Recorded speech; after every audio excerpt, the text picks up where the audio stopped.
Hi, uh, today I want to talk about Turkish national defense systems or industry. Recently, last week, we had a sell to Qatar concerning with unmanned vehicles. Basically, they are planes remotely controlled on ground. They can operate like 24 hours or 36 hours in the air without any fueling.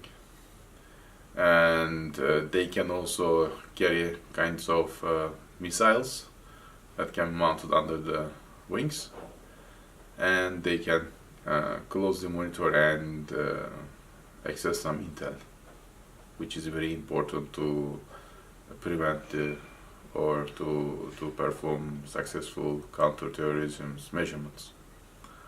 For Qatar, it means a lot due to their ongoing problems with the Arab nations, especially Saudis and United Emirates.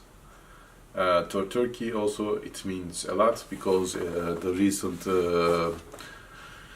developments has been showing that Turkey's industrial or military industry capability is increasing, and once it's increasing, it means the foreign policy can be followed independently, especially not on the shadow of Russia and or United States, but on the benefits of national interests.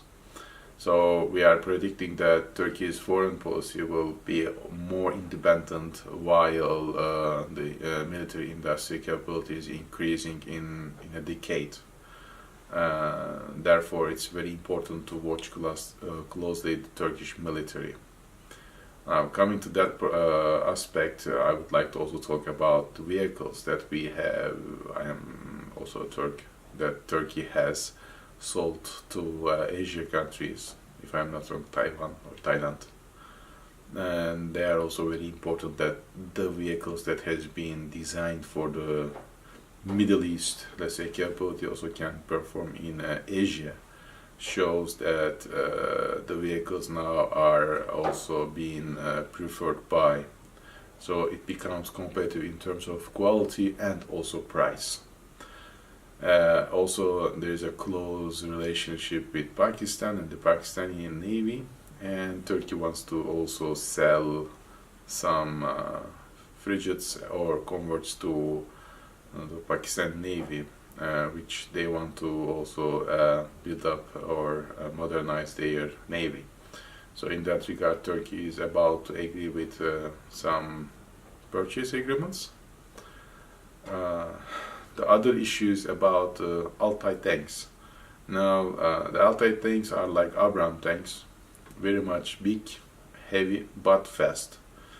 And the engine needs 1100 or in between 1100 and 1300 horsepower, which needs for the logistic purposes and also mobilize, and also for the artillery system, which needs to turn around, and also for the shooting purposes.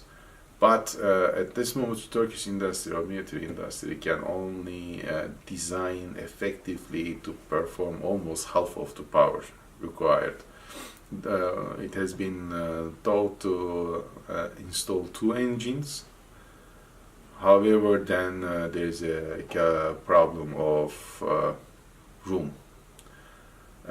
Therefore, still the study is ongoing. So this also has been showing that yes, the progress is in most areas is ongoing, but however, design problems for tanks, including the engine for the Turkish fighter, which TVX we call it.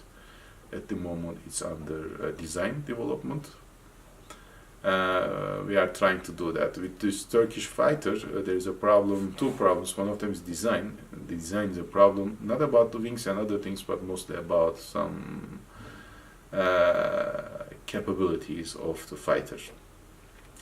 The other problem is about the engine, because even the engine is not designed, and there is a problem about the capacity of the power.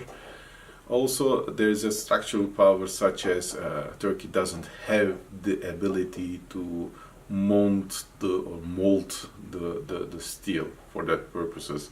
Whenever we do make an engine, it usually melts due to the excessive heat.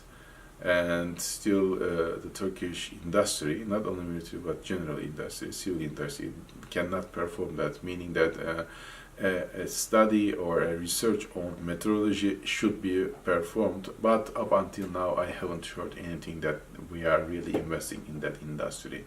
Since the Turkish economy is under a kind of, I will say, an economic crisis, although we do predict that a decade later Turkish military will be much more effective and the foreign policy will be much more different than today due to the being independent in manufacturing area, especially the military equipments. It depends on the economy. If your economy is independent, then you can be independent. Otherwise, your foreign policy and the other things that you would like to do, such as manufacturing heavy military equipments, might be in perils. Therefore, it's all related with the economy at the end of the day. And Turkish economy, not only in a decade but in some decades, seems to be under some kind of risks. But we are going to closely monitor all these developments in the area because Turkish military is very effective in Middle East especially, and also it means something for Cyprus too. Therefore, the development in military, Turkish military, means a lot to the region, and we are going to closely monitor it, and we will share the developments with you on time.